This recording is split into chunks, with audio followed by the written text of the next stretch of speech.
Law के paper में सबसे ज़्यादा जो इम्पोर्टेंट है वो होता है कि आप प्रोविज़न सही चूज़ करें पहले तो, ठीक है। प्रोविज़न सही है तो आपको मार्क्स मिल जाएंगे।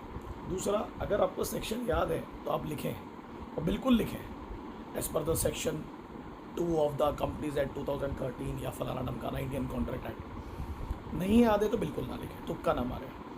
प्रोविज़न की जो शुरू की 3 लाइन होती है उसको अंडरलाइन करने की बिल्कुल कोशिश करें। आप पेंसिल से करें, पेन से करें, कोई दिक्कत नहीं है ना। अब स्केल यूज़ करने की भी ज़रूरत नहीं है, आपको बस हाईलाइट करना है कि ये इंपॉर्टेंट सेक्शन है उसका। उसके बाद में आपको सबसे important fact of the case लिखना पड़ता है एनालिसिस के बाद में, ठीक है। आपने फैक्ट ऑफ द केस में क्वेश्चन को उतारा और जो भी इंपॉर्टेंट चीज़ें हैं उसमें कोट किया।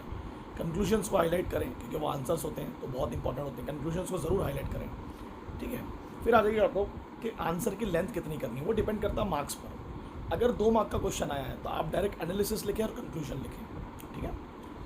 3 नंबर या 3 नंबर से ज़्यादा का आया है तो आप analysis, fact of the case और कंक्लूजन तीनों ऐड करें, ठीक। क्लियर हो रहा है बच्चों, मैं क्या बोल रहा हूँ आपको। उसके बाद में बड़ी इंपॉर्टेंट चीज़, अगर थ्योरी क्वेश्चन आता है तो कितना लिखना। थ्योरी क्वेश्चन में तो भाई जितना लिख सकते हो उतना लिखो, मार्क्स अगर 4-5 नंबर का क्वेश्चन है तो, है ना, ठीक है। बहुत सारे टॉपिक्स हैं जिस पे थ्योरी क्वेश्चन आ सकते हैं, मतलब प्रॉस्पेक्टस के कंटेंट पर, मैटर स्टेटेड पर, बहुत सारे। डिपॉजिट पूछ सकता है, कौन कौन सी चीज़ें डिपॉजिट नहीं होती हैं, है ना। आईपीएफ का अमाउंट कहाँ यूज़ होता है, बहुत सारे क्वेश्चन है। सीएसआर पे बहुत सारे क्वेश्चन आ सकते हैं, यानी बहुत सारे थ्योरी क्वेश्चन पूछ सकता है। बायबैक पे पूछ सकता है, प्राइवेट प्लेसमेंट पे पूछ सकता है, ठीक है। पोस्टल बैलेट पे पूछ सकता है ना, ई वोटिंग पे पूछ सकता है। तो आपके पास क्वेश्चंस की तो भरमार है जहाँ पर वो चीज़ें पूछी। मटेरियल अल्ट्रेशन पूछ सकता है, नेगोशिएबल इंस्ट्रूमेंट से रिलेटेड थ्योरी क्वेश्चन, वो आपको करना ही करना है, कुछ भी हो जाए, दुनिया इधर की उधर हो जाए।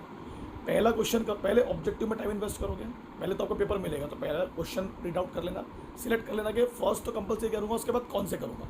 सीक्वेंस को फॉलो करने की कोई ज़रूरत नहीं है, जो बेस्ट आ रहा है उसे पहले दिखाओ एग्जामिनर को, ठीक है, ठीक है, समझ में आ रहा। और पेपर कोशिश करना कि एटलीस्ट 85 to 90 मार्क्स का होना चाहिए, बहुत इंपॉर्टेंट है। 100 का नहीं होगा चलेगा, 100 का हो जाए तो बेस्ट है, बट 85-90 का कम से कम होना चाहिए।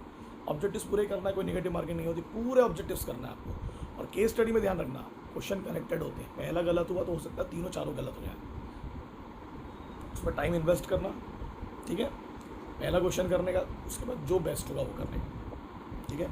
और लीगल लैंग्वेज, टेक्निकल लैंग्वेज लिखने की कोशिश करना, एटलीस्ट लैंग्वेज नहीं तो वर्ड्स, कि भाई क्योंकि आप बहुत जनरल आंसर लिखोगे और अगर सेक्शन भी कोट नहीं कर रहे हो तो उससे वैल्यू कम होती है आंसर की, ठीक है, समझ में आ रहा है। चलो, ऑल द बेस्ट, ठीक है, बेस्ट पेपर देना। और मैं ध्यान रखना, मैंने क्या बोला, आपको पूरे ऑब्जेक्टिव्स करने हैं और पेपर कम से कम 85-90 मार्क्स का तो करना है, कम से कम।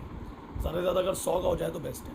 और लेंथ डिपेंड करता है मार्क्स, किस मार्क्स का क्वेश्चन, कितने मार्क्स का क्वेश्चन, ठीक है। पेपर लेंथी होगा, दिमाग से करना, ओवर रेटिंग नहीं करना, अंडर रेटिंग नहीं करना, ठीक है। ऑल द बेस्ट, ठीक है।